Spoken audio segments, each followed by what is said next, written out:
సూర్యాపేట జిల్లా పాలకేడులో ఉద్రిక్తత ఏర్పడింది. ఇటీవల ఫ్యాక్టరీలో ప్రమాదంలో చనిపోయిన కార్మికుడికి నష్టపరిహారం ఇవ్వలేదంటూ రోడ్డెక్కారు బీహార్ కార్మికులు. ఫ్యాక్టరీ ఆఫీస్పై దాడి చేసి అద్దాలు ధ్వంసం చేశారు. అడ్డుకునేందుకు వెళ్లిన పోలీసులపై కూడా దాడి చేశారు కార్మికులు. ఉరికించి కర్రలతో కొట్టారు. పోలీసు వాహనంపైన రాళ్ల దాడి చేశారు.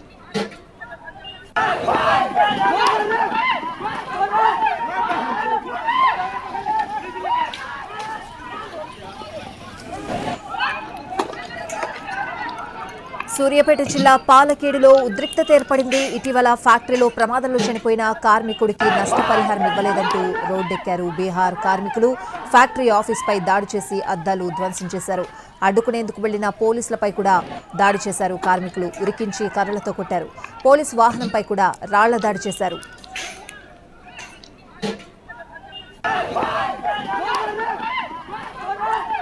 సూర్యాపేట జిల్లా పాలకేడులో ఉద్రిక్తత ఏర్పడింది. ఇదే అంశానికి సంబంధించిన పూర్తి అప్డేట్స్ అడిగి తెలుసుకుందాం. మా ప్రతినిధి విజయభాస్కర్ ఫోన్ లైన్ లో ఉన్నారు. విజయభాస్కర్,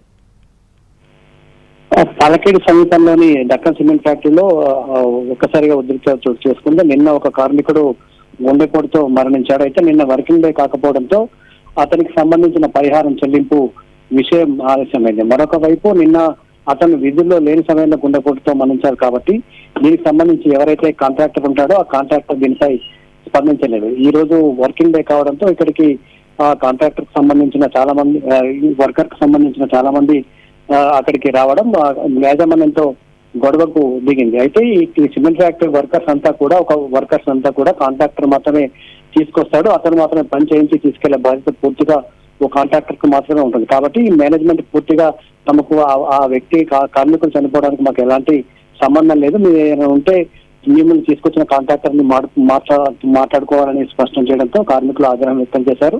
దీంతో అక్కడ చర్చలు జరుగుతున్న సందర్భంలోనే అదే ఆఫీస్ లో ఉన్న ఫర్నిచర్ ను ధ్వంసం చేశారు. ఈ విషయంపై పోలీసులకు సమాచారం అందివ్వడంతో అక్కడికి వచ్చిన పోలీసులను కూడా కార్మికులు వెంటపడి తరమడంతో పాటు పోలీసుల వాహనాలను కూడా ధ్వంసం చేసిన పరిస్థితి ఉంది. సాధారణంగా సిమెంట్ ఫ్యాక్టరీలో వర్కర్స్ ఎవరిని కూడా ఫ్యాక్టరీ రిక్రూట్ చేసుకోదు, ఒక ఏజెన్సీ లేదా ఒక కాంట్రాక్టర్ ద్వారా మాత్రమే రిక్రూట్ చేసుకుంటారు. కాబట్టి ఈ వ్యవహారంలో తమకు సంబంధం లేదని కంపెనీ డక్కన్ సిమెంట్ ఫ్యాక్టరీకి సంబంధించిన యాజమాన్యం స్పష్టం చేయడంతో ఈ వాదం అయితే రాజుకుంది. అయితే మొత్తంగా ఈ ఇష్యూకి సంబంధించి కంపెనీ నుంచి బయటికి వెళ్లిపోవాలని కార్మికులను ఆదేశించడంతో పాటు కాంట్రాక్టర్ ని పిలిపించి అతనితో మాట్లాడుకోవాలని స్పష్టం చేసింది. ఈ ఘటన తర్వాత అక్కడికి పోలీసులు భారీగా మోహరించారు.